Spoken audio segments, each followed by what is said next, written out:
அருள்மிகு சபரிமலை தர்மசாஸ்தா ஆலயம் மாசி மாதம் 3ஆம் நாள்.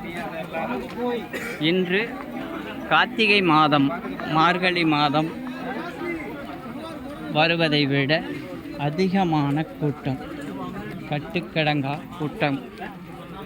நாங்கள் காலையில் 2:45 மணிக்கு மேல்மலை சென்று காலை மணி 10:50க்கு தான் பூஜை முடித்து வெளியே வந்தோம். அத்தனை கூட்டம்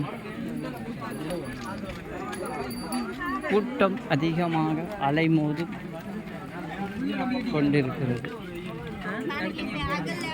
ஏனென்றால் இன்று சபரிமலையில் இவ்வளவு கூட்டங்கள் நிரம்பி வழிகிறது.